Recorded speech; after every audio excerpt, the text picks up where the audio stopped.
തനിക്കും ഒപ്പമുണ്ടായിരുന്നവർക്കും വധഭീഷണിയുണ്ടായിരുന്നെന്ന് മഹാരാഷ്ട്രയിൽ മതപരിവർത്തനം ആരോപിച്ച് അറസ്റ്റിലായ മലയാളി വൈദികൻ ഫാദർ സുധീർ ജോൺ വില്യംസ്.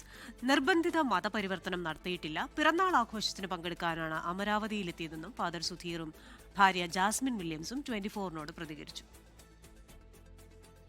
അമരാവതിയിലെ വുരുഡ് കോടതിയിൽ നിന്നും ജാമ്യം കിട്ടിയ ശേഷം നാഗ്പൂരിനടുത്തുള്ള കൊണ്ടാലിയിലെ ചെറുവീട്ടിലാണ് ഫാദർ സുധീറും ഭാര്യയും പുതുവത്സര രാത്രിയിൽ തങ്ങിയത്.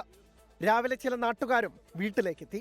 തുടർച്ചയായ ഭീഷണി തനിക്കുണ്ടെന്ന് പറയുകയാണ് ഫാദർ സുധീർ. ഭീഷണികൾ ഉണ്ടായിട്ടുണ്ട്. വധഭീഷണിയാണ് കൂടുതൽ ഉണ്ടായിട്ടുള്ളത്. അല്ലാതെ വധഭീഷണി എന്ന് പറയുമ്പോൾ ഒരു വടിയെടുത്ത് പുറകിൽ നിന്ന് ഓടുന്ന സന്ദർഭങ്ങൾ പോലും ഉണ്ടായിട്ടുണ്ട് പല സന്ദർഭങ്ങളിലും. സംഭവം നടന്ന വീട്ടിൽ മതപരിവർത്തനത്തിന് പണവും ജോലിയും വാഗ്ദാനം ചെയ്തെന്നാണ് FIR. ഒരാൾ നൽകിയ മൊഴി മാത്രമാണ് ഇക്കാര്യത്തിലുള്ളത്. ആരെങ്കിലും പണം കൊടുത്തെന്ന് പറഞ്ഞിട്ട് മതത്തിലോട് മാറും. ഇപ്പം ഈ കേൾക്കുന്ന ആരുടെ അടുത്താണെങ്കിലും നിങ്ങൾക്ക് പൈസ തരാമെന്ന് പറഞ്ഞാൽ നിങ്ങൾ മാറി വരുമോ?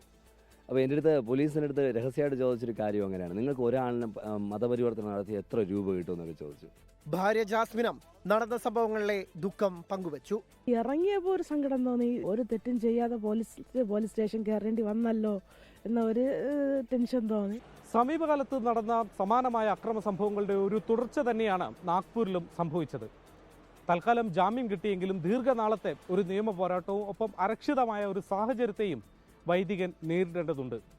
അമരാവതിയിൽ നിന്നും വരുൺ വടശ്ശേരിക്കൊപ്പം ശ്രീനാഥ് ചന്ദ്രൻ, 24.